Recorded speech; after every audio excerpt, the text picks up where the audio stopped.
दोस्तों नमस्कार। आज आप लोगों के सामने फिर से मैं एक नए विषय पर हूं और सबसे बड़ी बात है कि आज मेरे साथ जो अतिथि जुड़े हुए हैं वह महात्मा गांधी अंतर्राष्ट्रीय हिंदी विश्वविद्यालय के दो शोधार्थी हैं। पहले शोधार्थी का मैं परिचय करा दूं, आबिद रजा हैं। आबिद रजा बीएमसी पटना से किए हैं, उसके बाद एमए एमफिल और अभी फिलहाल पीएचडी वर्धा महाराष्ट्र से कर रहे हैं, महात्मा गांधी अंतर्राष्ट्रीय हिंदी विश्वविद्यालय से। हमारे दूसरे अतिथि संदीप दुबे जी हैं और संदीप दुबे जी का परिचय यह है कि कई अखबारों में उन्होंने काम किया, कई मीडिया संस्थानों में बतौर उन्होंने संपादक, उप संपादक और अन्य अन्य पोस्ट पर काम करने के बाद अपना वीडियो एडिटिंग का भी उन्होंने बहुत सारा काम किया, वीडियो मेकर भी हैं वो। उसके बाद इन्होंने पीएचडी करने की सोची और पीएचडी करने के लिए ही अभी फिलहाल में वर्धा में है, महात्मा गांधी अंतर्राष्ट्रीय हिंदी विश्वविद्यालय में। तो जैसा कि आप लोगों को पता है, मेरा पूरा यह मकसद है कि जो लोग पीएचडी से भागते हैं या उन्हें लगता है पीएचडी कोई ऐसी चिड़िया है जो सबको नहीं मिल सकती, कुछ ऐसा प्रसाद है जो सबको नहीं प्राप्त हो सकता, उनके लिए मैं ये छात्र जो पीएचडी कर रहे हैं इनके द्वारा ही उनकी कहानी आप लोगों को सुनाना चाहिए, उन लोगों तक पहुंचाना चाहिए कि पीएचडी ऐसा नहीं है कि बहुत टफ है। तो सबसे पहले हम आबिद रजा के पास जाएंगे और जानेंगे कि इनके लिए मोटिवेशन फैक्टर क्या रही पीएचडी करने के लिए। तो आबिद रजा, आपके लिए मोटिवेशन फैक्टर कौन सी रही पीएचडी करने के लिए?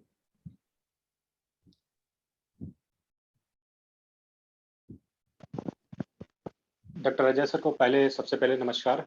आपने मुझे डिजिटल लाइफ में आमंत्रित किया, इसके लिए बहुत बहुत धन्यवाद सर। जैसा कि हम लोग जानते हैं कि मैं पटना विश्वविद्यालय में ही बीएमसी किया, बैचलर ऑफ मास कम्युनिकेशन। तो हमारे कुछ सीनियर थे जो महाराष्ट्र यूनिवर्सिटी में पीजी कर रहे थे, जो एमएससीएम उस समय एक इलेक्ट्रॉनिक मीडिया का कोर्स चला करता था सर, ये महात्मा गांधी अंतर्राष्ट्रीय हिंदी विश्वविद्यालय वर्धा में। और पीआर का भी कोर्स चला करता था और प्रिंट मीडिया से संबंधित भी कोर्स चला करता था। तो मैं उस समय एक तरह से मेरे लिए Iqbal hostel sir turning point रहा है। मैं वहाँ बहुत कॉन्शियस छात्रों में मेरा नाम आता था सर, और ये ईश्वर की बहुत बड़ी कृपा रही है सर। तो मैं वहाँ से फॉर्म भरा, मैं वर्धा विश्वविद्यालय में आया, तो मैंने यहाँ से इलेक्ट्रॉनिक मीडिया में मैंने पीजी किया। और उसी दौरान मुझे ये धीरे-धीरे कॉन्शियसनेस होने लगा कि मुझे एमफिल भी करना चाहिए। और पटना विश्वविद्यालय में माहौल तो बहुत अच्छे थे, लेकिन एक हिंदी को लेकर जो एक जागरूकता थी, मैं वर्धा विश्वविद्यालय में आकर जाना और हिंदी को लेकर एक जिस तरह से प्रभाव है पूरे देश में, और एक राजभाषा के रूप में और ज्ञान के रूप में और एक सृजनात्मक जो एक पहल की जा सकती है, तो मुझे ऐसा लगा कि मुझे एमफिल भी करना चाहिए। और मैं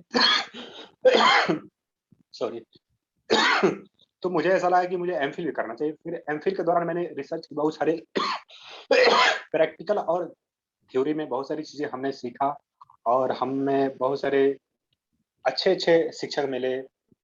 भारत के जाना-माना शिक्षक डॉक्टर कृपाशंकर चौबे मिले, जो हमें उन्होंने मुझे ज्ञान दिया। इसके अलावा डॉक्टर अनिल अंकित राय सर मिले मुझे, उनके माध्यम से मुझे ज्ञान प्राप्त हुआ। इसके अलावा कई सहायक प्रोफेसर भी मिले, जिनके माध्यम से मुझे ज्ञान प्राप्त होते गया, और मैं उनके ज्ञान को मैं अपना जीवन का रास्ता बना लिया। और जी, तो और आप उनके उनके हाँ, उनके उनकी आवाज़ और मेरे लिए एक तरह से कलमा की तरह था, एक तरह से मुझे श्लोक की तरह था। मैं उसी पद चिन्हों पर मैं चलते चला गया। और कहीं ना कहीं मैं ज्ञान का आकर्षण और एक अकादमिक जगत का जो आकर्षण था वो आपके लिए मोटिवेटिंग फैक्टर रहा। अब संदीप, जी, मैं आपसे ये जानना चाहूंगा कि आपके लिए क्या मोटिवेटिंग फैक्टर रहा? क्या आप मुझे सुन पा रहे हैं डॉक्टर साहब? थोड़ी आवाज आपकी कम आ रही है संदीप। जी डॉक्टर साहब, अब आ रही है? बहुत रुक रुक के आ रही है, आवाज की गुणवत्ता अच्छी नहीं है।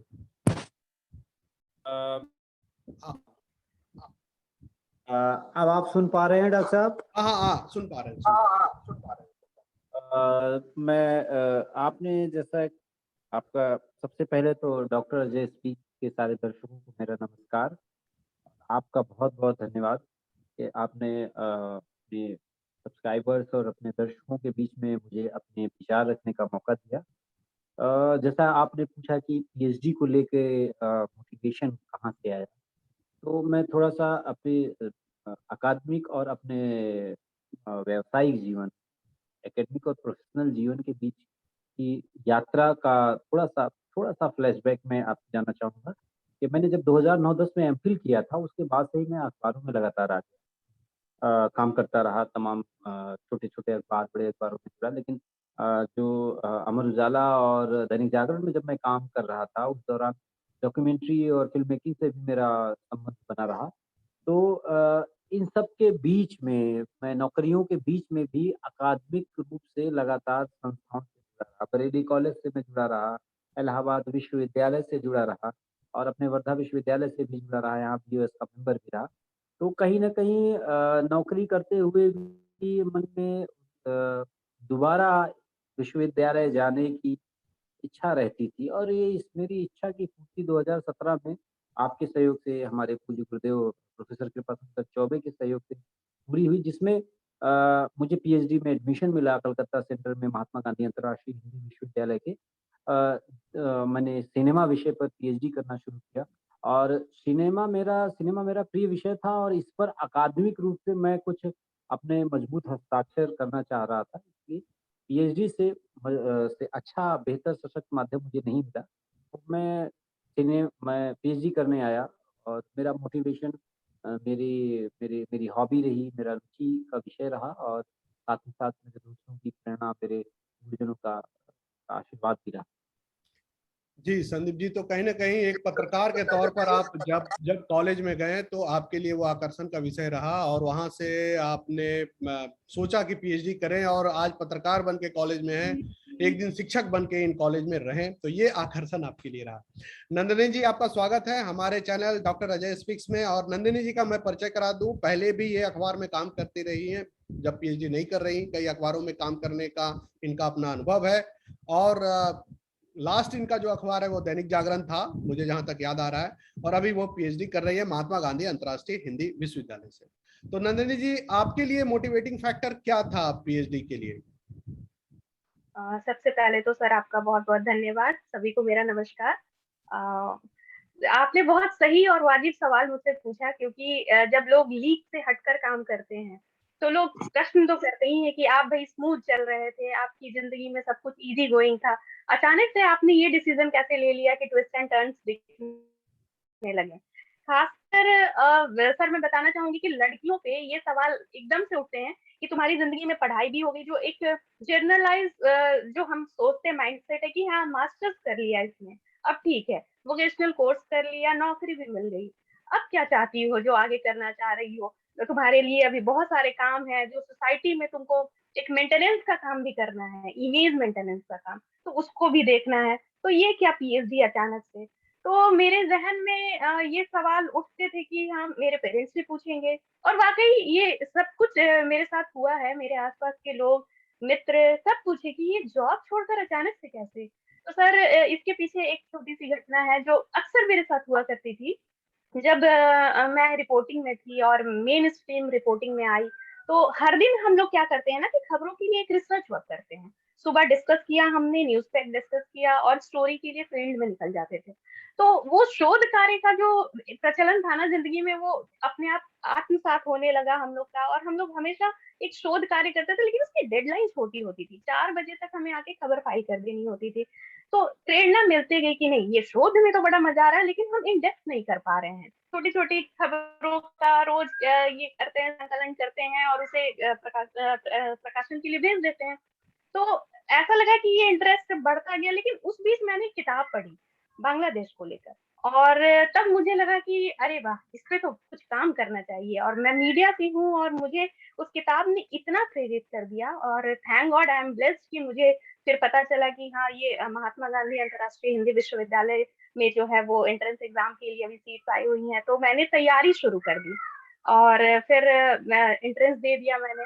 तो घर वाले बोले कि भई ईज़ी गोइंग लाइफ़ को छोड़कर जा रही हो, वहाँ सैलरी नहीं मिलेगी, इतना तय है। हॉस्टल के कल्चर को देखना पड़ेगा। तो मैंने कहा ठीक है, रिस्क ले लेते हैं। रिस्क लेकर देखते हैं कि आगे क्या कर सकते हैं। एक और दूसरी चीज है ना कि जब आप कुछ नया करने जाते हैं ना तो आपके साथ इंटरेस्ट भी है, जरूरत भी है।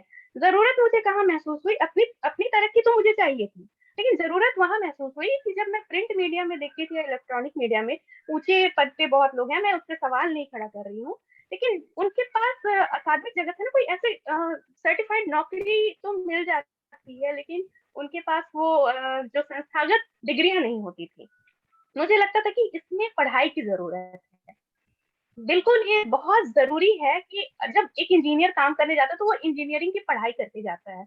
एक डॉक्टर है, वो डॉक्टर बनने से पहले एमबीबीएस करता, तो व्हाई नॉट अस, हम लोग भी तो मास कम्युनिकेशन करके ही पढ़ाई पूरी करके और एकेडमिकली इसमें जाए। तो मुझे लगा शिक्षा जगत में भी इसकी जरूरत है, और फिर हम प्रोफेशनली भी इसको देख सकते हैं, अदर प्रोफेशन में वहां भी जरूरत है। ये दो तीन जो चीजें थी वो मुझे प्रेरित करती रही और मैं आगे बढ़ी। जी। वाह, तो कहीं ना कहीं एक खालीपन हम अपने संदीप भाई के अंदर देखें और नंदिनी जी के भी अंदर देखें कि एक खालीपन दोनों अखबार से थे और रोज कॉलेज में देखते थे और अखबार जगत में भी देख रहे थे कि कई लोग ऐसे हैं जिनके पास सही शिक्षा नहीं है, पोस्ट नहीं है, फिर भी वो हैं। तो क्यों ना एक अच्छा डिग्री लेकर एक अच्छा जगह जाया जाए। अकादमिक जगत का आकर्षण अपना होता है, जैसा कि आबिद भाई का अपना अकादमिक आकर्षण रहा था। अब जो अगला प्रश्न है नंदिनी से ही करूंगा, चूंकि आपसे बातचीत हो रही है, उसके बाद मैं अपने दोनों मित्रों के पास जाऊंगा। वो प्रश्न यह है कि क्या कोई भी आदमी पीएचडी कर सकता है? कोई छात्र या पीएचडी करने के लिए खास मानसिकता का होना जरूरी है? देखिए इस पे मैं ये जरूर फोकस करना चाहूंगी और जोर देना चाहूंगी कि कोई भी आदमी कोई भी काम करने के लिए उठ जाए, ये जरूरी नहीं और ये संभव ही नहीं है। मैं चाहूँ कि मैं अगर डॉक्टर बन जाऊं, वो एमबीबीएस वाले, ये वाला तो बनने ही जा रही हूँ, लेकिन एमबीबीएस वाले तो वो पॉसिबल नहीं है, मेरे इंटरेस्ट का विषय भी नहीं है वो, और मैं कर भी नहीं पाऊंगी। सबसे पहले अपनी क्षमता को देखें और ये देखें कि आप में शोध करने की जो ये है प्रेरणा, आप प्रेरित हो रहे हैं कि नहीं, शोध कर रहे हैं कि नहीं। इंटरेस्ट नहीं है, प्लीज मत करिए।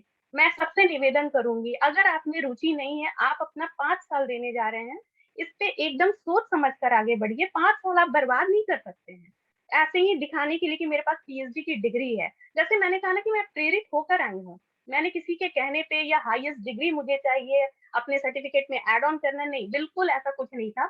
इंटरेस्ट हो तब आप आगे आइए, पहली बात। और दूसरी बात ये कि शोध करने की जो आपने होती है ना कि आपको प्रेरणा मिलती रहती है, एक कीड़ा काटता है आपको कि नहीं मुझे जानना है, क्यूरियस होना है, तो वो क्या अगर आपके अंदर है तो बिल्कुल आप शोध कीजिए।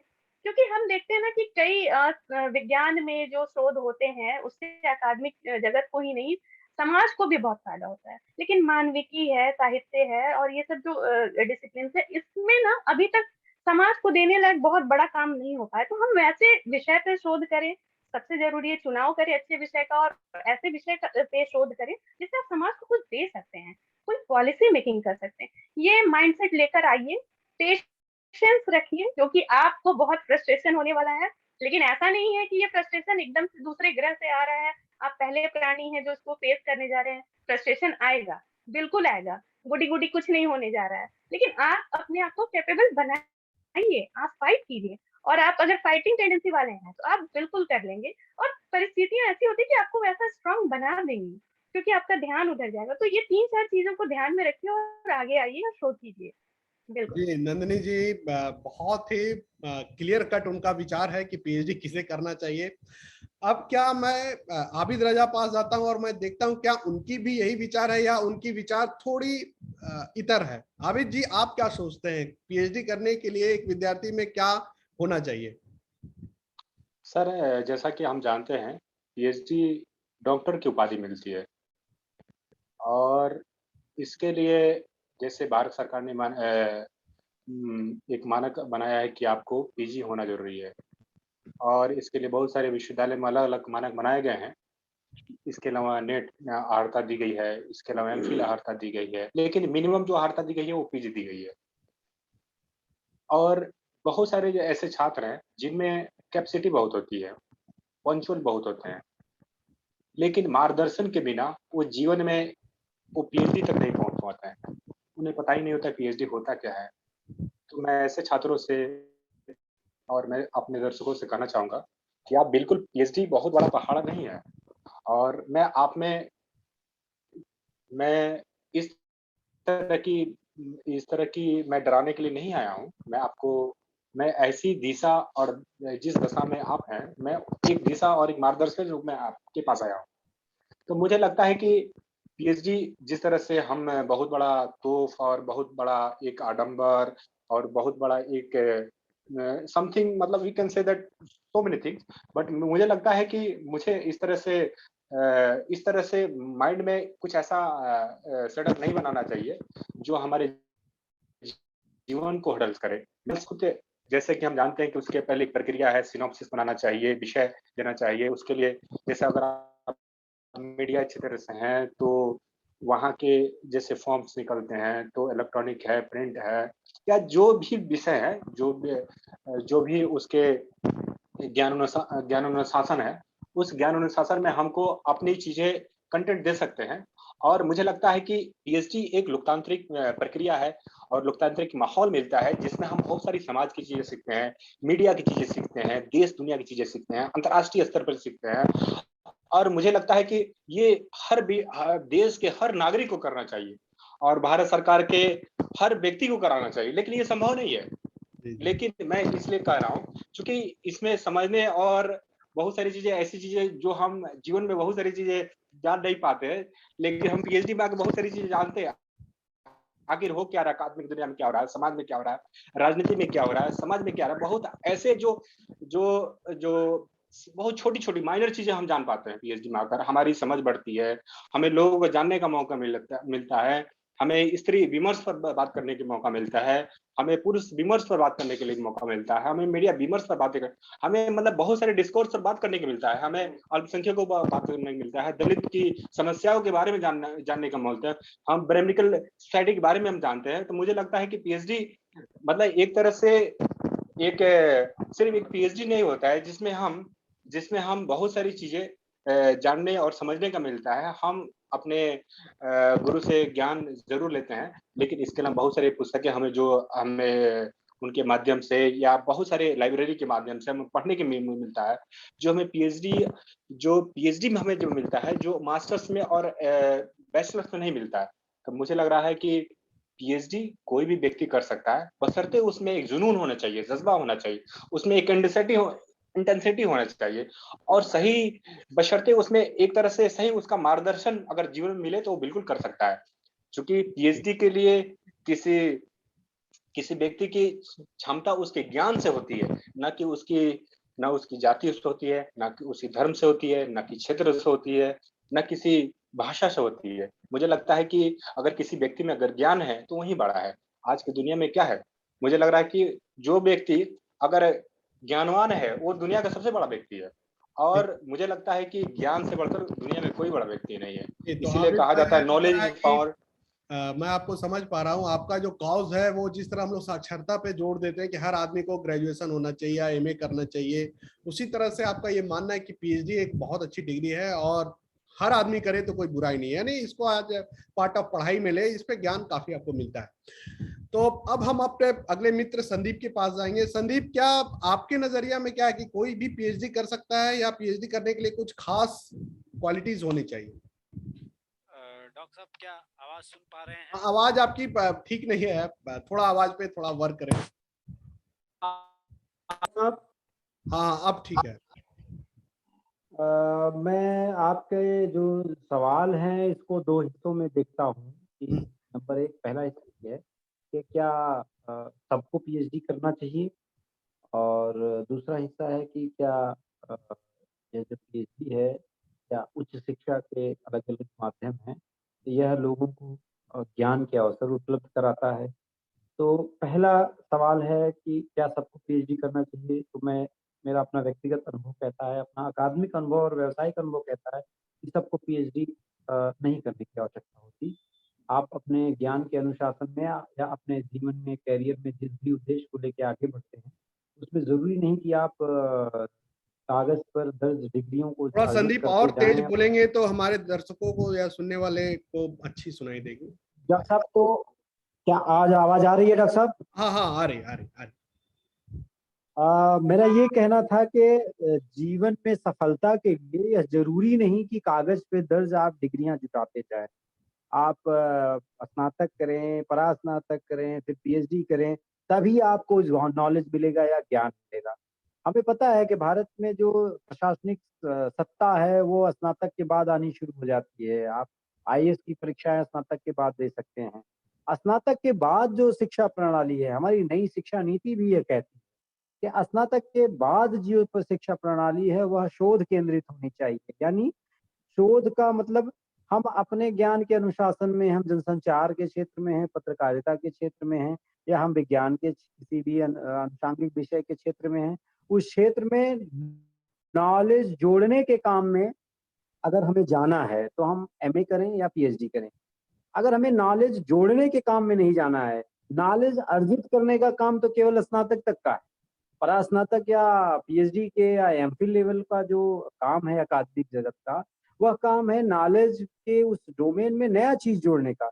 तो इसका सीधा सा मतलब ये बनता है कि आप अगर यह मानते हैं कि सबको पीएचडी करना चाहिए या सबको पीएचडी कर लेने की क्षमता होती है, तो यह भी एक सवालिया निशान है।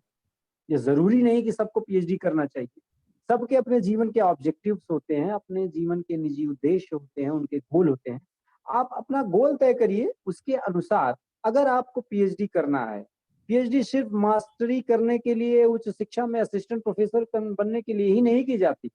आप उस क्षेत्र में अनुसंधान करने की विधियां सीखने के लिए, अनुसंधान करने का तौर तरीका सीखने के लिए पीएचडी करते हैं।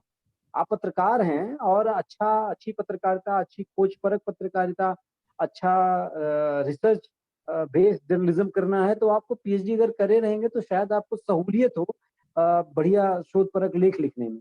तो इसलिए सिर्फ टीचर बनने के लिए या सिर्फ किसी एक क्षेत्र विशेष में आपको विशेषज्ञता हासिल करने के लिए भी पीएचडी की जाती है।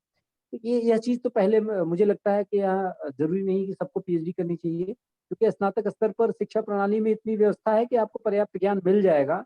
पर्याप्त ज्ञान मिलना चाहिए अगर आप सतत रूप से प्रयास कर रहे हैं और आपके अकादमिक संस्थान उस आपके प्रयास में योगदान दे रहे हैं, अपना सक्रिय योगदान दे रहे हैं, तो आपको उतनी शिक्षा मिल जाएगी जितना शिक्षा पर्याप्त है एक जीवन को बनाने के लिए, अपने करियर को गोल सेट करने के लिए।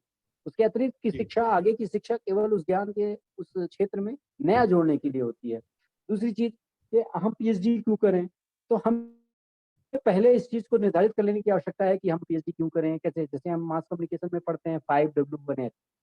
मास कम्युनिकेशन के अतिरिक्त जो विद्यार्थी हैं, शोधार्थी हैं, वो ये समझ लें कि हम पीएचडी क्यों करने जा रहे हैं। इससे पहले अपने सामने हम 5 सवाल खड़ा कर लें।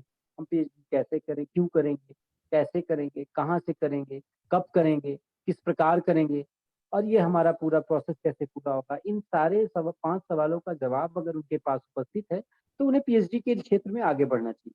देखिए, यह बहुत दुर्भाग्य है कि इस देश में अगर खास तौर पे हिंदी पट्टी में यह बहुत चीजें देखने को मिलती है कि चपरासी की नौकरी के लिए भी पीएचडी का डिग्री लेकर आदमी जाता है। यह बहुत शर्म का विषय है कि पीएचडी योग्यताधारी चपरासी के लिए जा रहा है, या उस डिग्री का अपमान है, या उस देश की शिक्षा व्यवस्था के मुंह पर करारा तमाचा है कि आपके यहाँ पीएचडी डिग्रीधारी चपरासी की नौकरी के लिए, क्लर्क की नौकरी के लिए जा रहा है। आपने ऐसी व्यवस्था क्यों बना रखी है जिसमें पीएचडी तक आदमी पहुंच जाए और फिर वो चपरासी बनने के लिए प्रयासरत या प्रयास करने का वो उसके क्षेत्र में जाए। तो यह मेरा कहना का तात्पर्य ये है कि पीएचडी किसी भी शोधार्थी को करने जाना है तो वो अपने ऑब्जेक्टिव निर्धारित कर ले। सिर्फ एक उम्मीद की किरण को देखते हुए आगे बढ़ना ठीक तो है, लेकिन उस उम्मीद की किरण में अपनी क्षमता, अपनी काबिलियत को भी समझ लेने की बहुत आवश्यकता है कि क्या हम 5 साल, 4 साल, 3 साल सतत रूप से किसी जिस विषय में पीएचडी करने जा रहे हैं उस विषय में हम इतना ज्ञान अर्जित कर लेंगे कि पूर्व में भी जितना भी लिखा पढ़ा गया है, जिसको हम साहित्य पुनरावलोकन कहते हैं, उस साहित्य पुनरावलोकन से बचा हुआ ज्ञान क्या हम उस ज्ञान संचार में थोड़ा बहुत जोड़ पाएंगे, या फिर जो कुछ लिखा पढ़ा गया है उतना ही जी, मैं आपके भाव को समझ गया। अक्सर लोग पीएचडी को इस रूप में लेते हैं कि मतलब कुछ नहीं होता है, या बेरोजगार हैं आप, एमए करने के बाद आपको कुछ रोजी रोजगार नहीं मिल रहा है या ढंग का नहीं मिला तो आप पीएचडी की तरफ आ जाते हैं। तो इतना आसान या इतना बिना किसी मेहनत के पीएचडी भी संभव नहीं है। पीएचडी के लिए एक अन्वेषी ऑब्जेक्टिव होना चाहिए और एक खास तरह का मनोदशा होना चाहिए कि 5 साल मैं जमकर रिसर्च करूंगा, पढ़ूंगा, तभी मैं पीएचडी कर सकता हूं। लेकिन क्या अब इससे मैं अगला सवाल ये है कि क्या पीएचडी में सिर्फ पढ़ना ही होता है या पीएचडी में थोड़ा मजा भी होता है, कैंपस लाइफ भी होता है और एक सीनियरिटी का भी हनक होता है? जैसे कि आबिद निकलते हैं जब अपने हॉस्टल से तो इनके जूनियर इनको भैया प्रणाम और पूरा कैंपस में करता है। आप निकलते हैं तो वही हाल होता है। उधर नंदिनी जब हॉस्टल में जाती हैं तो दीदी प्रणाम होता है।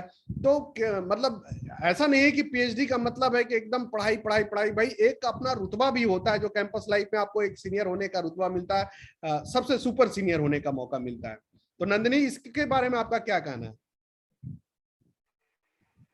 जी, ये तो बहुत ही इंटरेस्टिंग सवाल है सर आपका, क्योंकि ये लग्जरी से थोड़ा जुड़ा हुआ है। जब हम एंटर करते हैं किसी भी कैंपस में तो ये लगता है कि हम भाई सबसे हाईएस्ट डिग्री लेने जा रहे हैं, उस हाईएस्ट डिग्री के होल्डर हम हो जाएंगे और हम परस्यू कर रहे हैं अभी तो हम तो भाई सबसे ऊपर हैं। तो कभी कभी ना इसमें दो चीजें देखने को मिलती हैं, एक नेगेटिव शेड आता है साथ साथ पॉजिटिवनेस के, लेकिन हमने इसको बैलेंस करके चलने की बहुत आवश्यकता है। जब मैं कैंपस में गई तो मुझे लगा कि बाप रे, ये चीज मिसिंग था अभी तक मेरी जिंदगी का। तो मैं तो जरूर कहूंगी कि यूनिवर्सिटी लाइफ या कैंपस लाइफ हर किसी को देखनी चाहिए। एक अलग सा अनुभव है, आप सहमत होंगे इस बात को लेकर, क्योंकि जब हम दूसरे केंद्र पे थे और जब हम फिर वर्धा पहुंचे तो हमें लगा कि ये अछूता रह जाता अगर हम यहाँ नहीं आते। नन्नी, आप तो बोले वो इससे पहले मेरे अंदर एक बहुत तेजी से एक विचार आ रहा है, अगर नहीं बोलूं तो शायद वो मुझे बेचैन कर रहा है अंदर से। मैं खुद जब कलकत्ता में जब था, संदीप यहाँ पे हैं, आबिद तो वर्धा में थे, तो मैं पूरे सेंटर का अकेला भैया था। मतलब हर विद्यार्थी वहां का भैया सर। तो मुझे लगता था कि हमारे गुरुवर आदरणीय सर के बाद मेरा ही नंबर है। तो एक अंदर से जो प्राउड फीलिंग आती थी पूरे सेंटर का भैया होने का, तो उस श्रृंखला में आप लोग भी हैं और संदीप तो हमारे मित्र हैं। तो हाँ, आप अपनी बात को जारी रखें नंदिनी। मैं इसमें जोड़ना चाहूंगी सर, वो क्या था कि वो आपका जो बिहेव था दूसरों से और टेक्निक जो आप हर चीज की डीलिंग की टेक्निक अपनाते थे वो सबसे शानदार हुआ करती थी। मुझे जो आपका माइल्ड टोन है वो आपको भैया बना ही देगा या फिर किसी से करीब जोड़ ही देता है, क्योंकि आप ना, मुझे लगता था कि सॉल्यूशन सेंटर है उस सेंटर के। तो तब तक तो मैं आया, फिर से मैं कहूंगी कि मुझे बहुत लगता था कि मैं ब्लेस्ड हूँ उस सेंटर पे मुझे आप जैसे सीनियर मिले। और फिर जब वहां से जब जिंदगी वर्धा की ओर बढ़ी तो लगा कि बाप रे, ये बहुत जरूरी था हमारी जिंदगी में, एक नया अनुशासन देखना, एक नए कल्चर को देखना जहाँ बहुत भीड़ में आप हैं, आपके कई सीनियर्स हैं, कई जूनियर्स हैं, आपके गुरु हैं, बहुत सारे लोग हैं जो अलग अलग अनुभव को लेकर आए हुए हैं। आप एक जैसे नहीं, कई लोगों की समस्याएं होती हैं, एक एक टाइम होता है जो सबके लिए एक समान होता है, उसी में सारा काम सब कुछ कर लेना है और उसी में हमें पढ़ाई भी करनी है। तो हर किसी की जिंदगी में वहां पे देखने को मिलता था। खैर कोलकाता की बात करें तो वो तो बहुत बिजी लाइफ है वहां पे, लेकिन जो वर्धा की बात करते थे एक फिक्स रूटीन पे सब काम करते हैं, सबको पता है कि हाँ हम सुबह ये काम कर लेंगे, क्लासेस कर लेंगे, हम लाइब्रेरी जाएंगे, फिर हम शाम में हमें मिलना ही है, थोड़ा रिफ्रेश होंगे, फिर हम सब डिनर के बाद पढ़ने बैठ जाएंगे। तो ये कल्चर जो है ना वहाँ बहुत प्रभावित करता है। लेकिन जब आप जैसे बात कर रहे थे कि हाँ भाई सीनियर मोस्ट है, ये वाली जो फीलिंग आती है, वाकई वहाँ के जूनियर्स जो थे महात्मा गांधी अंतर्राष्ट्रीय हिंदी विश्वविद्यालय के, उन्होंने बहुत सम्मान दिया है, बहुत प्यार दिया है और बहुत क्रिएटिव हैं। उनको देखकर मैंने कई चीजें सीखी भी हैं, इसमें कोई ये नहीं है कि हाँ भाई मैं ना एक्सेप्ट करूँ इस बात को, मैं छोटे से भी सीखती हूँ। हर आसपास की ऐसी चीज जो आपको प्रेरित करते हैं तो सीखना चाहिए। तो ये मेरी जिंदगी का फंडा है, मैंने वहाँ अपनी जूनियर्स से बहुत सीखा और वहाँ पे मेरे अच्छे जो मेरे जितने भी मेट्स थे सब बहुत अच्छे थे। सीनियर्स जो थे वो हर दिन कुछ नया अनुभव बता के जाते थे। जैसे मैं आपकी बात करूं, आपने तो मतलब टप्पी पे बैठ के जो कहानियां सुनाई हैं वो तो लगता था कि भाई ये तो प्रेरणा लेने वाली बात है, इसमें थोड़ी हंसी है और बहुत सारा लेसन छुपा हुआ है। तो ये अलग अनुभव लेकर जाते थे हम वहां से। संदीप जी हैं, जहाँ उलझने आ जाती थी वहां उनके पास बैठ जाओ भाई, टेक्निकली आप बहुत एक्सपर्ट हैं, आप हमें सॉल्यूशन बता देते थे। आबिद हैं, उन्होंने बहुत अच्छा ग्रीट किया। तो हम अलग अलग कैरेक्टर्स के बीच होते हैं, वहां गुमान करना और सातवें आकाश में चलना मुमकिन नहीं है, आप भीड़ से हट जाएंगे। तो सबको लेकर चलना, नई चीजें सीखना, एक रूटीन को फॉलो करना और कई सारे डिसिप्लिन आपको एक जगह मिल जाते हैं देखने को कि मेरा ही डिसिप्लिन नहीं, अलग अलग अनुभव है, अलग अलग धाराएं हैं, उस बीच में अपने आप को इन्वॉल्व करना बहुत ही शानदार अनुभव है ये। जी आबिद, आपका कैंपस लाइफ के बारे में क्या सोचना है? पीएचडी मतलब पढ़ाई थोड़ी है, थोड़ा बहुत तो कैंपस लाइफ होता है, कैंपस में दोस्त होते हैं, और कई सारी बातें होती हैं, हॉस्टल लाइफ होता है। तो मैं चाहूंगा कि आप हमारे सुनने वाले और देखने वाले को ऐसे भी मोटिवेशन मिले कि नहीं, पीएचडी में आप जाएंगे तो सिर्फ वो रिसर्च और थीसिस और वो काम नहीं, इसके अलावा भी कैंपस लाइफ है। जी आबिद, थोड़ा हाँ एक्सपीरियंस सर। शेयर करिए। जी सर, जैसा कि आप जानते हैं कि पीएचडी में आने के बाद बहुत विश्वविद्यालय एक तरह से ज्ञान का वो केंद्र होता है, एक तरह से वो स्टेशन होता है, एक तरह से वो हब होता है। तो जब हम विश्वविद्यालय में आते हैं तो बहुत सारे ज्ञान अनुशासनों से हम मिलते हैं। बहुत सारे विभाग होते हैं, उसमें एजुकेशन के छात्र होते हैं, उसमें लिंग्विस्टिक के छात्र होते हैं, उसमें एंथ्रोपोलॉजिस्ट छात्र होते हैं। हम बहुत सारे एक तरह से जब बच्चे से मिलते हैं तो हर हर किसी की समस्याएं अलग होती हैं। एक बीए के छात्र की अलग समस्या होती है, एक एमए छात्र की अलग अलग भाव होते हैं। यानी कि हम बहुत सारे भावों से, हम बहुत सारे इमोशन से मिलते हैं। हम उस इमोशन में एक तरह से हम एक पॉजिटिव वाइब्स की तरह हम उनमें हम पॉजिटिव वाइब्स देखते हैं कि तमाम चीज़ों के बावजूद भी हम इनसे कैसे सामंजस्य स्थापित करें, हम इनको कैसे मोटिवेट करें, हम इनसे सीखते हैं।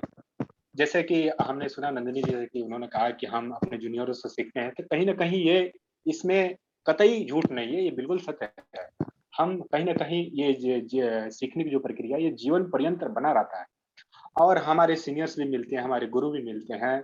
तो ये जो सीखना और ये जो एक पर्यावरण, जो एनवायरनमेंट जो विश्वविद्यालय के माध्यम से जो हमें मिलता है, हॉस्टल से मिलता है, तो हम लगातार इस प्रक्रिया में रखते हैं, हम कुछ न कुछ रोज़ सीखते हैं। ऐसा नहीं कि हम अचानक कुछ सीख लेते हैं और किताब पढ़ ले और फलाना साहब का किताब ले, बड़े लेखक हैं, उनकी एक दिन किताब पढ़ के हम विद्वान हो सकते हैं। हम ये जो अभ्यास है, ये लगातार बना रहता है। शोध तो प्राइमरी चीज़ है, लेकिन सेकेंडरी चीज़ है जो हम आस-पास की चीज़ों को, हम वेदर को समझते हैं, हम उसके एनवायरनमेंट को समझते हैं, हम डायलॉग्स करते हैं, बच्चों से बात करते हैं, हम अपने सीनियर्स से कैसे बात करना है, हमें एकेडमिक्स की एक समझ कैसी होती है, हमें बड़े जो एक शिक्षक से कैसे बात करनी है, हमें कैसे इंटरैक्ट करना है, हम बहुत सारी चीज़ें सीखते हैं। हम उसमें टिप्स एंड ट्रिक्स सीखते हैं कि कैसे उनको डील करना है। सिर्फ एक पीएचडी एक डिग्री नहीं है, एक तपस्या है।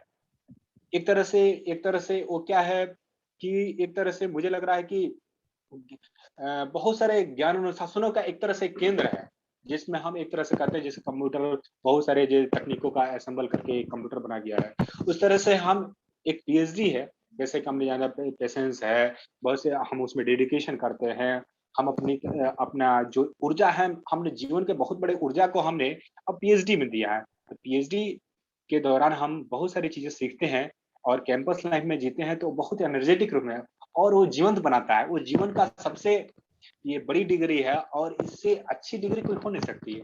और ये जो डिग्री है हमें जीवन में आत्मसात करने के लिए कभी जब भी हम भी जाएँ कहीं किसी भी विश्वविद्यालय में या इंटरनेशनली रूप में हम कहीं भी जाते हैं, हमें वो हम भूल ही नहीं सकते हैं। तो मुझे लगता है कि जैसा कि हम सर आपने बताया कि एक तरह से ये रुतबा नहीं है।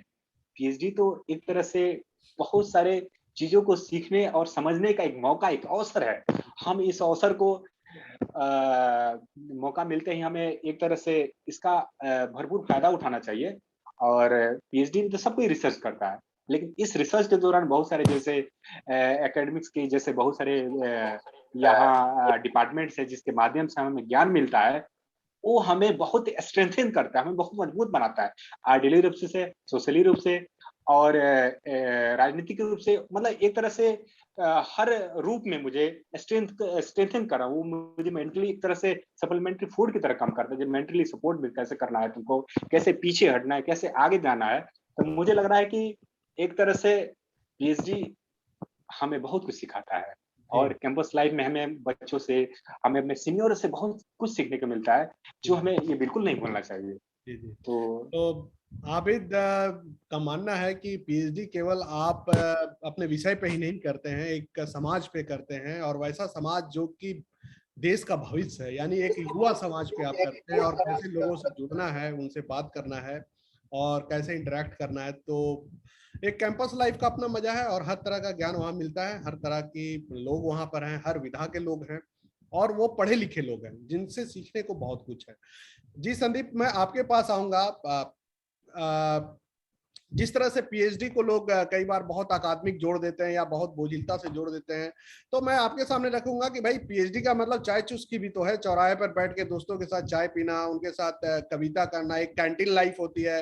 कैंटीन में आप 10 लोगों के साथ बैठे होते हैं, वहां पर कहानियों का दौर चलता है, गॉसिप चलती है।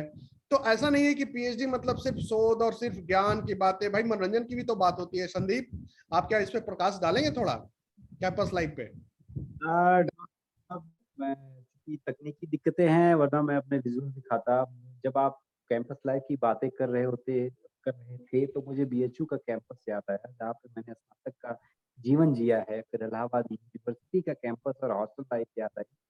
तो मुझे इसी क्रम में एक बहुत दिलचस्प बात याद आई। कमलेश तिवारी ने स्क्रिप्ट लिखी है रंग दे बसंती, उसमें एक डायलॉग लिखा है, मेन कैरेक्टर आमिर खान का है डीजे के रूप में, जो एक बहुत इमोशनल और सेंसिटिव मोमेंट पर एक बात कहता है कि कॉलेज की लाइफ जो है ना, ये कॉलेज के मेन गेट के बाहर दुनिया हमें नचाती है और मेन गेट के अंदर हम दुनिया को नचाते हैं। इसके मायने हमारे श्रोता, हमारे दर्शक समझ सकते हैं। मैं अपने निजी 3 विश्वविद्यालयों के कैंपसों के अनुभव का, कैंपस जीवन में बिताए गए समय के अनुभव के आधार पर कह सकता हूँ कि कैंपस लाइफ किसी भी इंसान के लिए इस धरती का स्वर्ग है। स्वर्ग इसलिए कि वो अच्छा और बुरा दोनों देखता है, अपनी क्षमता और अपनी रुचि के अनुसार चुनता है, व्यक्ति भी, समाज भी और अपने लिए व्यवहार भी। सबसे अलग बात जो है कि अकादमिक जीवन है क्या, बहुत बोझिल, बहुत बोझ से भरा अकादमिक जीवन जीवन नहीं है। हम मानविकी और सामाजिक विज्ञान की अगर बात करें तो इसमें जो कुछ भी पढ़ा जा रहा है वो समाज के लिए पढ़ा जा रहा है, समाज के लिए लिखा जा रहा है। और अगर हम अपने ज्ञान के जरिए समाज में कुछ बढ़ोतरी नहीं कर सके, उसमें कुछ सुधार नहीं ला सके, तो हमारा पढ़ना लिखना दोनों बेकार है।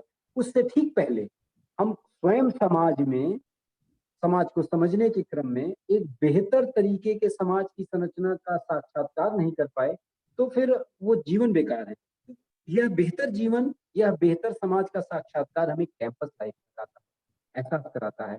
आप स्वयं बीएचयू के शोधार्थी, बीएचयू के छात्र रहे हैं।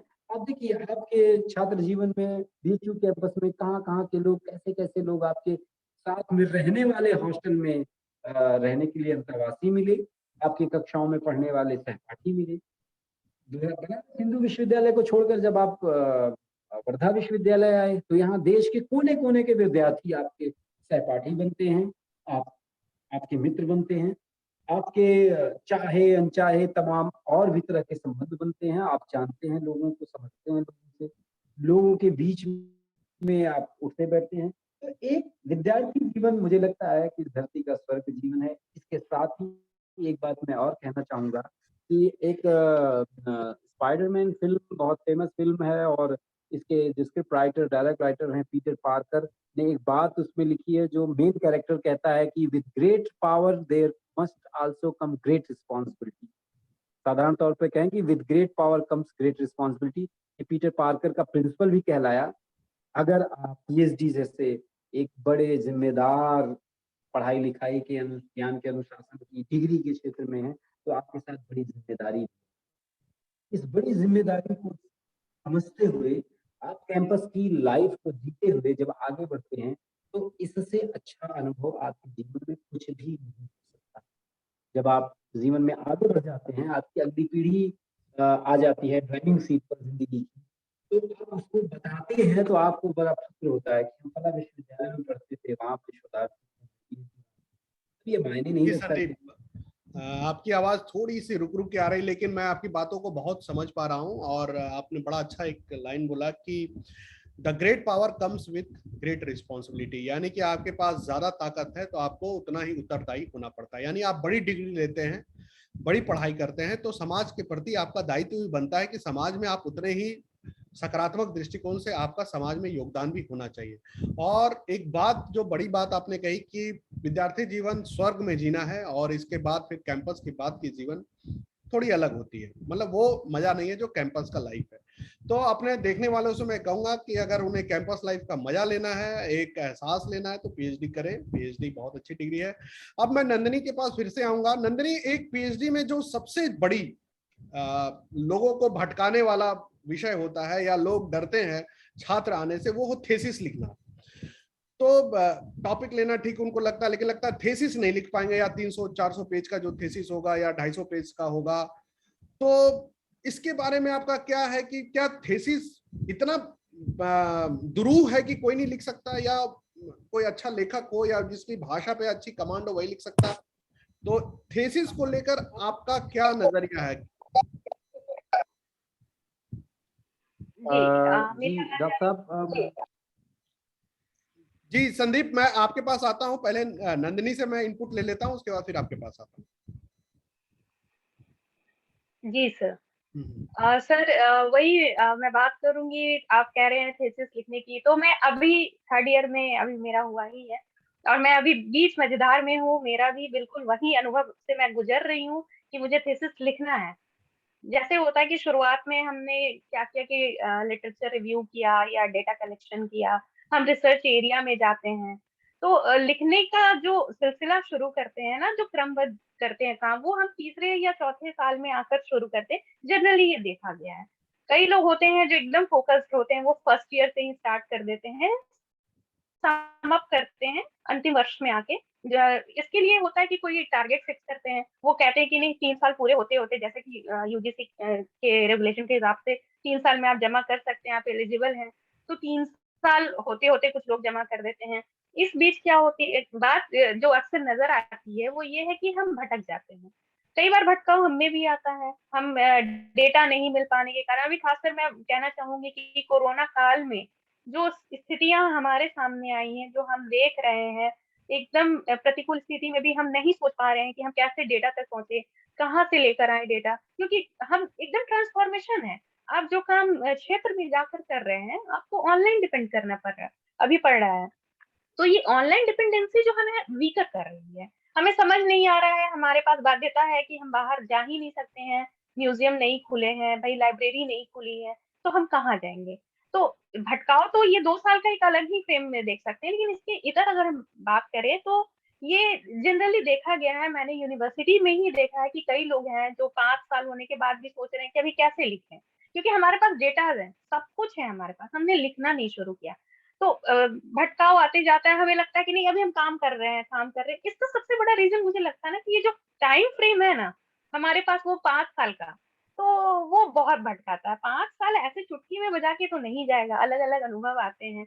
आपने दुनिया देख चुकी रही है होती है, और तब आप कैंपस में प्रवेश करते हैं, आप पीएचडी शुरू करते हैं, या डिस्टेंस से भी कर रहे हैं, मैं उनकी भी बात करूंगी। तो एक लंबा टाइम फ्रेम जो रहता है ना, उसमें अप डाउन हम बहुत सारी चीजों को लेकर मेंटली है, फिजिकली हम देखते हैं। कई बार इकोनॉमिक वे में हम बहुत पुअर हो जाते हैं।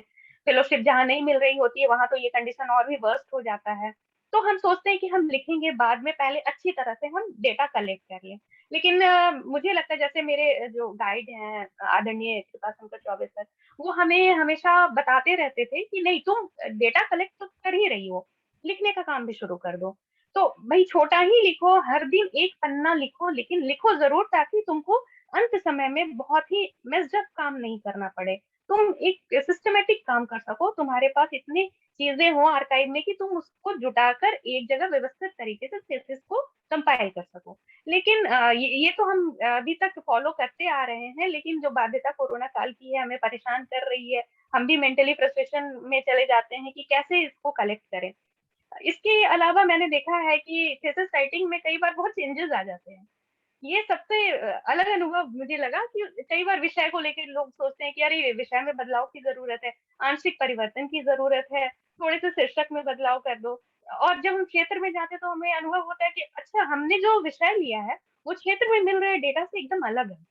तो फिर हम उस पर फिर से काम करते हैं, गाइड के पास जाते हैं। ये सब अलग अलग चीजें जो है ना हमें भटकाती हैं, और ये नेचुरल है। अननेचुरल कुछ भी नहीं है। आप भटकेंगे, आप काम कर रहे हैं, आप गंभीर कार्य कर रहे हैं, मजाक नहीं है। तो इसमें हम सोच समझ कर ही आगे बढ़ेंगे। थीसिस राइटिंग टाइम टेकिंग है, लेकिन ऐसा नहीं है कि इम्पॉसिबल है। ये आई एम पॉसिबल थिंग है। इसको कर लेते हैं, और हर कोई करता है, तभी उसको वो डिग्री मिलती है। लेकिन भटकाव तो बहुत है बीच में। ये चीज है, ये मैं मानती हूँ। 3 साल के सफर में मुझे भी मिला, और ये 2 साल तो भाई बहुत ही अनोखा रहा। मैं ईश्वर से यही प्रार्थना करूंगी कि किसी भी छात्र के जीवन में ये समय फिर ना दोहराए। जी सर। देखिए नंदनी, हम लोग का पूरा ये आशय था कि ये होता है कि हम लोग किसी को मोटिवेट ही करते हैं, लेकिन ये थीसिस वाला जब पोर्शन आता है ना, तो हमारे अंदर की ऊर्जा जो ऐसी वो चाहकर भी बहुत गुड गुड नहीं बोल पाता है। लेकिन मैं अपने सुनने वालों को एक फैक्ट बताता हूँ। चलिए ठीक है, जो नंदनी के साथ हुआ था जब मैं भी पीएचडी कर रहा था, तो मेरे साथ भी वो आया था जब थीसिस लिखना होता रहा था, तो मतलब ऐसी हालत हो गई थी कि मत कहिए। वो 1 महीना का और वो पिछले 6 महीना से जो दौर चला था, वो एक सुधारते ही समझ सकता है। लेकिन मैं एक चीज अपने सुनने वाले के लिए बहुत ही मोटिवेशनल कहूंगा कि मेरे नजर में जो भी लोग पीएचडी में आ जाते हैं, तो आज तक ऐसा मैंने कोई कैंडिडेट नहीं देखा है जो कि थीसिस ना लिखा हो और जिसको पीएचडी डिग्री अवार्ड ना हुई हो, बल्कि रो के लिखा हो या हंस के लिखा हो या मेहनत करके लिखा हो। तो इसलिए ये अच्छी डाटा ये है कि हर कोई लिख ही लेता है, और वहाँ एक टीम वर्क होता है। मतलब आपके दोस्त आपको मोटिवेट करते हैं, पूछते हैं, चाय दुकान पे पूछते हैं क्या लिखे हो, आपके गाइड आपको मोटिवेट करते हैं, तो वो हो जाता है। ऐसा नहीं है, हाँ कष्ट साध्य है, बहुत मेहनत का काम है, लेकिन हो जाता है। आबिद, आपका इस बारे में क्या कहना है कि कोई पीएचडी अगर सोच रहा है करने के लिए, तो थीसिस का नाम सुन के छोड़ दे पीएचडी, ना ज्वाइन करे, या भाग जाए दूसरा डिग्री सोच ले कि भाई पीएचडी नहीं करना, यहीं तक संतुष्ट हो जाए? सर सर मैं सबसे पहले आपको बताना चाहूँगा, जब मैं यहाँ आया था वर्धा में, तो मुझे पीपीटी बनाना नहीं आता था। फिर एमफिल में आया, फिर मैंने एमफिल में बहुत सारी चीज़ें सीखी। थीसिस कैसे लिखना है, सिनॉप्सिस कैसे बनाना है, रिसर्च क्या होता है, रिसर्च के मानदंड क्या होते हैं, उसके शोध के सोपान क्या होते हैं, रिसर्च के स्टेप्स क्या होते हैं। तो मुझे लगता है कि जैसे कि हमने विश्वविद्यालय में बहुत सारे ऐसे छात्र होते हैं जो हम एक दूसरे से कोऑर्डिनेट करके सीखते हैं। जहाँ तक पीएचडी लिखने का सवाल है, ये बहुत ही पेशेंस का काम है, बहुत डेडिकेशन का काम है। जैसे बहुत सारे, जैसे कोरोना काल में सर आपने देखा कि बहुत सारी चीज़ें, मैं मानता हूँ कि समस्याएँ पैदा हुई हैं, लेकिन कहीं न कहीं ये आप पर बहुत सारी चीज़ें डिपेंड करती है। जैसे पूरे भारत में अगर देखा जाए, तो वर्धा एक ऐसा विश्वविद्यालय रहा है, जो पूरे कोरोना काल में हमारे आदरणीय कुलपति जी को मैं सबसे पहले रजनीश कुमार शुक्ल जी सर को मैं धन्यवाद देना चाहूँगा, क्योंकि ये वर्धा का हॉस्टल पूरा खुले रहा है और इवन अपने छात्रों का पूरा ख्याल रखा। इवन लाइब्रेरी की सुख सुविधाएं हमें मिलती रही हैं और अपने गुरु का मार्गदर्शन भी मिलता रहा है। इवन भी किसी तरह की समस्याएं आई, कुछ बच्चे जब कोरोना के दौरान इन्फेक्टेड हुए, तो उन्हें क्वारंटीन की भी व्यवस्था की गई थी। तो इस तरह के बहुत सारे सुख सुविधाएं मिलते गए। अपने खासतौर में सुधार्थियों की मैं बात करूंगा। इवन के कुछ कुछ छात्र ऐसे थे जो परास्नातक के भी थे, कुछ स्नातक के भी थे, उनका भी, लेकिन बहुत ही महदूद छात्र थे जिनका उन्होंने ख्याल और समय-समय पर आते रहे। तो मुझे लग रहा है कि हम लोगों ने तो इस कोरोना का एक अवसर के रूप में लाभ लिया, ज्ञान को बढ़ाने के रूप में, और लगातार हमारे विश्वविद्यालय में लगातार अकादमिक गतिविधियां होती रही। और इसके अलावा थीसिस राइटिंग की जहाँ तक की बात है कि ये प्रक्रिया, ये एक तरह से अनवरत है। कहा जाता है कि solo in streets wins the race, मतलब कि आप अगर कछुए की चाल नहीं चलेंगे, तो आप थीसिस नहीं लिख सकते। ये कहीं न कहीं कथन सत्य है। अगर आप खरगोश की चाल चलेंगे, मुझे लगता है किसी भी अगर जैसे ही कोई शोधार्थी अगर एमफिल करके आता है और पीएचडी में आता है, तो उसे विषय मिलने के बाद भी उसे 1 साल लग जाता है विषय समझने के लिए। उसका विषय क्या है, उसका शीर्षक क्या है, उसके उसके विषय में कितने वेरिएबल्स हैं, उसके विषय में कह क्या रहा है, उसके वेरिएबल डिपेंडेंट कौन है, इंडिपेंडेंट क्या है, उसके विषय में हाइपोथेसिस क्या है, शोध प्रश्न होंगे, कई तरह से प्रश्न खड़ा होते हैं। तो मुझे लग रहा है कम से कम 1 डेढ़ साल तो विषय ही समझने में लग जाता है। उसके लिए हम संबंधित लिटरेचर रिव्यू पढ़ते हैं, उसके लिए बहुत सारी किताबों को पढ़ते हैं, गुरु का ज्ञान लेते हैं, अपने सीनियरों का ज्ञान लेते हैं, रिसर्च वर्कशॉप करते हैं, संबंधित बहुत सारे ज्ञान अनुशासनों का हम सहयोग तो लेते हैं। लेकिन जहाँ तक सवाल है थीसिस राइटिंग का, तो हम कहीं न कहीं प्रेशर में, कहीं न कहीं ये हमारे लिए एक समय होता है, क्योंकि हर चीज़ का, हर डिग्री का, हर कोर्स का एक पैकेज होता है। जैसे पीएचडी के लिए 3 के बाद आप प्री सबमिशन दे सकते हैं और मैक्सिमम 5+1 है, पहले 2 ईयर्स था। इस तरह से नए-नए रेगुलेशन बदलते रहे हैं। तो मुझे लग रहा है कि पीएचडी लिखना बहुत मुश्किल तो नहीं कर सकते हैं, बशर्ते आपको लिखने आना चाहिए। अगर लिखना अगर आपको नहीं आना आता है, हाँ, एक होगा वो होता है कि उसमें क्रिएटिव राइटिंग, जैसे बहुत सारे हमारे सीनियर है, जैसे डॉक्टर संदीप सर, हमारे आदरणीय संदीप सर भी हैं, मौजूद हैं, डॉक्टर अजय सर भी हैं, नंदिनी जी भी हैं, काफी मतलब ये पत्रकारिता के जीवन से आए हुए हैं।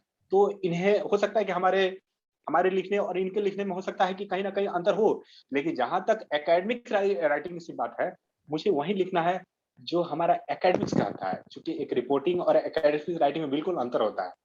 तो मुझे लग रहा है कि थीसिस राइटिंग के लिए थोड़ा सा आपको समय देने की जरूरत है, क्योंकि समय एक दिन में नहीं, आपको लगातार कंटिन्यूअसली बैठने की जरूरत है। आप 2 घंटा बैठे, 3 घंटा बैठे, उस संबंधित विषयों को पढ़े, और लगातार पढ़ने और समझने से आपकी बहुत सारे डाउट्स क्लियर होते हैं। जैसे कहा जाता है कि अगर समस्याएं हो तो हमें डायग्नोस लेना चाहिए, हमें प्रिस्क्रिप्शन लेना चाहिए, बहुत सारी। तो इस तरह के जैसे आप लगातार अगर बने रहते हैं, अगर उसमें अगर लगातार उस प्रक्रिया में बने रहते हैं, तो ये बहुत आसान सी प्रक्रिया है।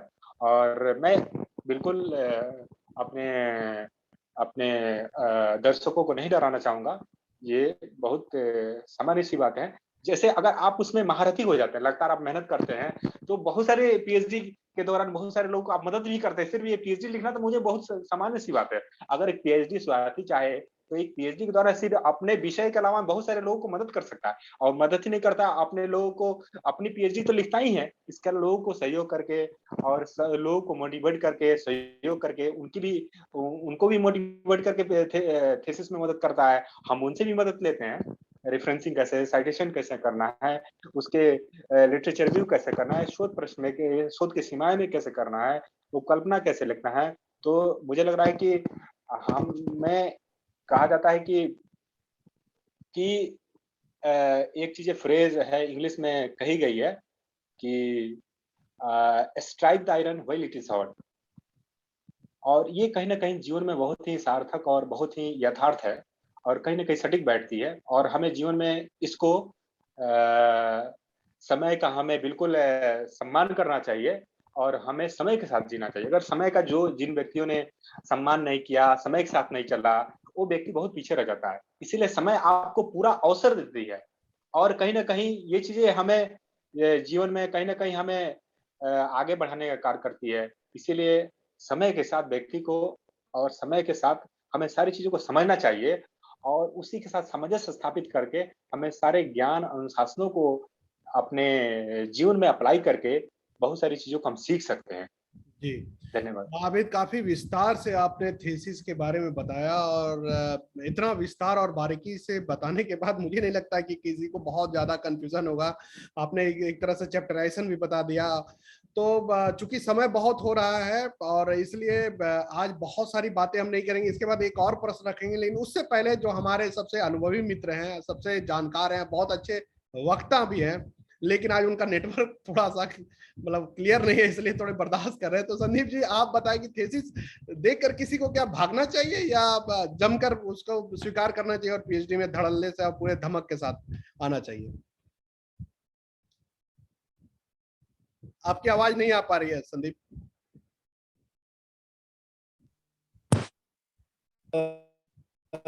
आप आबिद ने और हमारे पहले नंदिनी जी ने जिस चीज को, जैसी बातों को आगे रखा, उसी को थोड़ा सा मैं आगे बढ़ाऊंगा। आवाज आपकी बिल्कुल ठीक नहीं आ रही है संदीप। डॉक्टर साहब, अब आवाज आ रही है? आ रही है।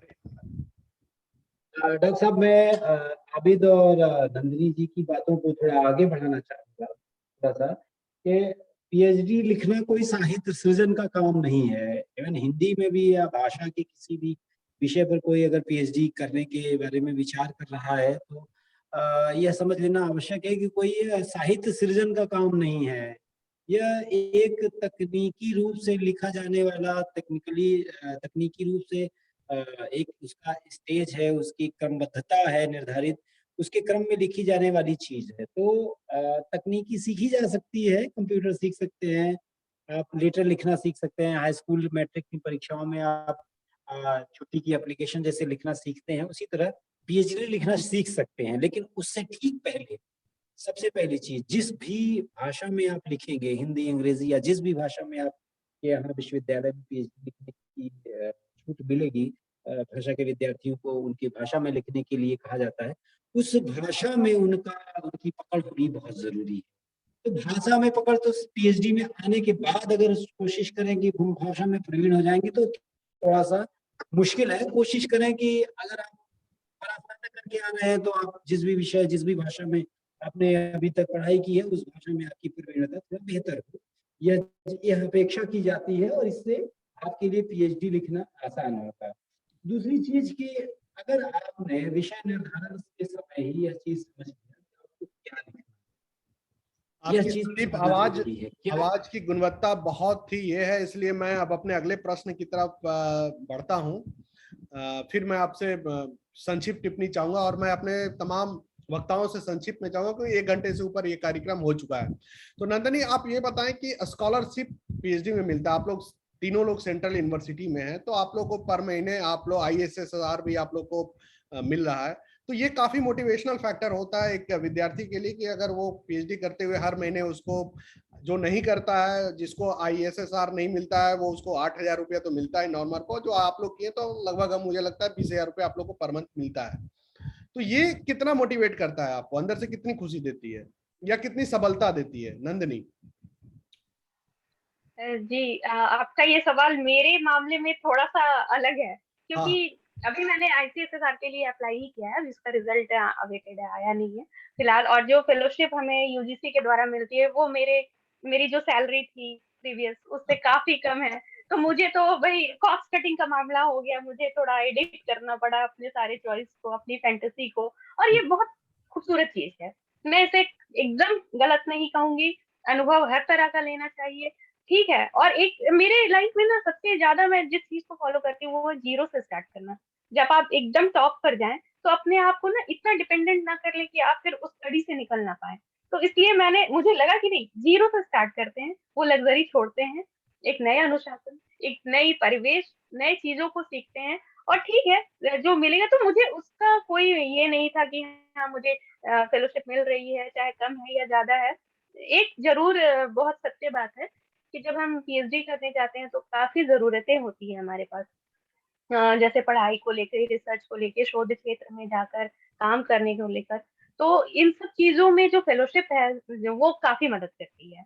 जैसे अब शोध क्षेत्र में जाना है, हमें बुक्स खरीदने हैं, तो ये जो आर्थिक मदद हमें मिल जाती है तो वो हमें बूस्ट करता है। हाँ, अगर हमारे पास जॉब भी नहीं है, हम जॉब नहीं कर सकते, तो भाई ये जो काम है रिसर्च का वो कैसे संभव है? ये संभव है कि भाई आर्थिक कहीं से संपन्नता हो, कहीं से हमारे पास रिसोर्सेस हो। तो ये बहुत जरूरी है, ठीक है कम ही मिले लेकिन उसमें ये सारी चीजों को हम पूरी कर सके, अपने कार्य को पूरा कर सके, 5 साल तक हमें वो हमारी जो स्थिति है वो ऐसी बनी रहे कि हम हमारे काम में अवरोध ना आए। लेकिन हम उस फैंटेसी के लिए PhD करें तो ये एकदम से अपने साथ ही नहीं, हम अपने PhD के साथ भी इनजस्टिस करेंगे। तो वो चाहत मत रखिए, क्योंकि दुनिया इसके आगे भी है। PhD के बाद आपकी सैलरी और भी बड़े फिगर में जा सकती है, ये तो कुछ भी नहीं है।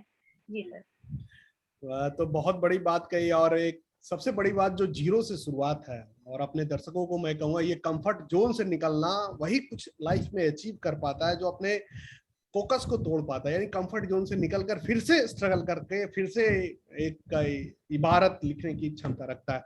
तो मेरे प्रखर वक्ता, आज उनकी आवाज नहीं आ रही है, मैं फिर से उनके पास जाता हूँ, मैं उनकी बेचैनी समझ सकता हूँ और उनकी मतलब उनसे बहुत सुना हुआ हूँ। तो मैं फिर से आऊंगा कि ये जो हर महीने PhD में स्कॉलरशिप के लिए कुछ पैसा मिलता है, वो कितना छात्रों को सबलता देता है या मोटिवेशनल फैक्टर है छात्रों के लिए? जी डॉक्टर साहब, फिर मैं पूछूंगा, आवाज आ रही है? आ रही है, आवाज आ रही है। देखिए संक्षिप्त में ही आप PhD, बताएं, लंबा होता है तो पता नहीं आवाज गायब हो जाता है। हाँ जी। ये डॉक्टर साहब, मैं दर्शकों को, डॉक्टर स्पीक्स इस चैनल के दर्शकों को ये बताना चाहूंगा, मेरा व्यक्तिगत अनुभव है कि PhD कोई आर्थिक लाभ का विषय नहीं है, या ये आर्थिक लाभ का समय नहीं है कि आप PhD कर रहे होंगे तो किसी आर्थिक लाभ। नंबर 1, यह है आपके जो है रचनात्मक संतुष्टि का विषय है, क्योंकि PhD करने के बाद आपके लिए जीवन में तमाम संभावनाएं पैदा हो सकती हैं, यह सत्य है। लेकिन PhD के दौरान आपको बहुत पैसा मिल सकता है, इसमें संशय है, तो इसमें जो है थोड़ा सा संदेह है, क्योंकि अगर आप जेआरएफ नहीं है या आपने कोई राष्ट्रीय या अंतर्राष्ट्रीय स्तर की बेहतर राशि की कोई फेलोशिप हासिल नहीं की है, तो आपके लिए ऐसा नहीं है कि बहुत मुश्किलें आने वाली हैं, लेकिन बहुत पैसे नहीं होंगे। हम 3 लोग 4 लोग जो जुड़े हैं, इनमें नंदिनी जी हैं जो अखबार में 5 फिगर की सैलरी 6 फिगर की सैलरी छोड़ कर आई। मैं अखबारों में काम करता था, मुख्यधारा के दैनिक जागरण जैसे बड़े ब्रांड में अखबार में काम करता था, वहाँ की नौकरी छोड़कर आया। तो जब यहाँ आया तो एक बने-बनाए स्ट्रक्चर को, आर्थिक स्ट्रक्चर को तोड़कर यहाँ पर आया। तो आर्थिक रूप से बहुत संतोषजनक चीज़ ये नहीं है, लेकिन बहुत असंतोषजनक भी नहीं है। आप अगर कुछ भी नहीं कर रहे होते हैं तो भी आपको नॉन नेट फेलोशिप केंद्रीय विश्वविद्यालयों में 8,000 रुपए की और सालाना कंटीजेंसी के रूप में आपको 8,000 रुपए मिल रहे होते हैं, जो कि आपके दैनिक खर्चों के लिए, सामान्य व्यक्ति के दैनिक खर्चों के लिए और रहन-सहन के लिए, खान-पान को संपन्न करने के लिए पर्याप्त हो सकते हैं। लेकिन अगर आप थोड़ा-सा पढ़ने-लिखने की प्रवृत्ति में हैं और थोड़ा आप ज़्यादा तो अभिरुचि दिखाएँ, तो नेट जेआरएफ जैसी परीक्षाएँ हैं जिसको पास कर लेंगे तो आपके पास बहुत अच्छा 35-40 हज़ार रुपए तक की फेलोशिप मिल सकती है। अंतर्राष्ट्रीय स्तर के ऑर्गेनाइजेशन से अगर आपका संपर्क है, बहुत सारे विषयों में अंतर्राष्ट्रीय संस्थान बहुत अच्छी फेलोशिप देते हैं। अगर उनसे आप अपने प्रपोज़ल को लेकर जाते हैं और वहाँ पे स्वीकृत होता है तो आपको अच्छी धनराशि मिल सकती है। तो यह आर्थिक लाभ का विषय भले ही नहीं है, जैसा कि बात की शुरुआत में मैंने कहा, लेकिन यह आर्थिक रूप से निराशा का भी विषय नहीं है। अगर आप बतौर शोधार्थी किसी विश्वविद्यालय से जुड़ना चाहते हैं, जुड़ते हैं और आप अपनी क्षमता से वहाँ जुड़ जाते हैं, तो ऐसा नहीं है कि आपको पैसे की मतलब एकदम से ज़ीरो शून्यता शुरू होगी। हाँ, शून्य से आप शुरू करेंगे, लेकिन आपके खाते में 8,000 महीने में आते रहेंगे।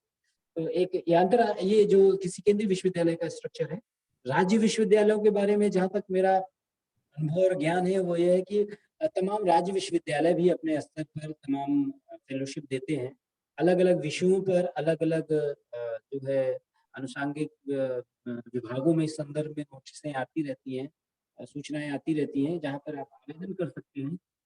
यहाँ तक कि आप परास्नातक अगर विद्यार्थी हैं, केंद्रीय विश्वविद्यालय में खासकर विद्यार्थी हैं, तो मेरिट कम मीन्स जैसी स्कॉलरशिप शुरू हो जाती है। आपको वहाँ वैसे ही पैसे, वहाँ पे भी शुरुआती दिनों में आपकी कुछ ट्यूशन फीस वगैरह के रूप में रिइंबर्समेंट मिलता है। इसी तरह से पीएचडी में भी आपको मिल सकता है।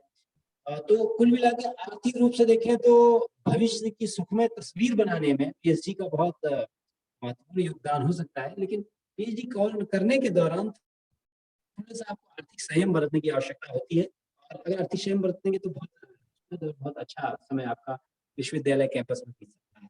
हाँ सर। जी, तो बहुत बड़ी बात संदीप ने बताई कि पीएचडी को कोई आर्थिक उपार्जन की दृष्टि से देखता है तो वो दृष्टिकोण सही नहीं है, लेकिन कोई अगर संयमित जीवन जीता है तो कैंपस में आराम से पढ़ाई लिखाई करके एक अच्छी डिग्री प्राप्त कर सकता है। और देखिए, ये फेलोशिप मेरे नजरिए से एक और इसलिए बहुत महत्वपूर्ण बिंदु हो जाती है कि आप एमए करते हैं, ग्रेजुएशन करते हैं, कोई कॉलेज आपको इस तरह से फेलोशिप नहीं देता है, कुछ चुने हुए छात्रों को देता है। लेकिन पीएचडी में हर छात्र को, अगर सेंट्रल यूनिवर्सिटी से करता है तो उसको कंटिजेंसी के रूप में एक निश्चित राशि मिलती है। तो कम से कम घर से एक गार्जियन पर, अगर जो बच्चे नौकरी छोड़ रहे हैं, जैसे हमारे बीच में ही बैठी हुई हैं, तो गार्जियन पे सीधे प्रेशर ना जाए और गार्जियन कहे कि भाई पहले ही तुम्हारे पीछे इतने सालों तक मैंने पैसा लगाया है, ग्रेजुएशन एमए करने तक मतलब पैसा दिया है, और अब पीएचडी के लिए भी पैसा दूं, तो वो बड़ा दुखदाई स्थिति हो जाता है। या बहुत मतलब बोलना अंदर से गार्जियन को कि अब मुझे 5 साल के लिए और पैसे चाहिए पढ़ने के लिए, तो उससे अच्छा है कि भाई कुछ भी मिल रहा है, अगर उसमें थोड़ा सा मितव्ययता के साथ संयमित होकर हम लोग अगर डिग्री ले लेते हैं तो एक सम्मानजनक जगह पे हम लोग पहुंच जाते हैं। आबिद, आपका क्या कहना है इस फेलोशिप पर? कितना आकर्षण है इसमें, या कितना इसमें बैलेंस करके छात्रों को काम करना पड़ता है? सर, सबसे पहले मैं अपने दर्शकों से बताना चाहता हूँ कि पीएचडी में तमाम तरह के फेलोशिप मिलते हैं। मैं कुछ फेलोशिप के बारे में बताना चाहूँगा। जैसे हमें नॉन नेट फेलोशिप मिलता है, जेआरएफ मिलता है, इसके अलावा एनएफ मिलता है, एमएनएफ मिलता है, आरजेएनएफ मिलता है, आईसीपीआर मिलता है, प्राइम मिनिस्टर रिसर्च फेलोशिप मिलता है, टीचर एसोसिएशन रिसर्च फेलोशिप मिलता है, जवाहरलाल नेहरू मेमोरियल स्कॉलरशिप मिलता है, रिसर्च प्रोजेक्ट्स मिलता है, सीनियर एकेडमिक फेलोशिप मिलता है। इसके अलावा गुरुकुल फेलोशिप मिलता है सर, नेशनल फेलोशिप मिलता है, ICHR फेलोशिप मिलता है, गूगल PhD स्कॉलरशिप मिलता है, बर्निंग क्वेश्चन फेलोशिप मिलता है, इस तरह के तमाम फेलोशिप मिलते हैं। ये कहीं ना कहीं मुझे लगता है कि ये इसका फेलोशिप देने का सिर्फ एक ही उद्देश्य होता है कि आपके रिसर्च में कितनी गुणवत्ता आती है।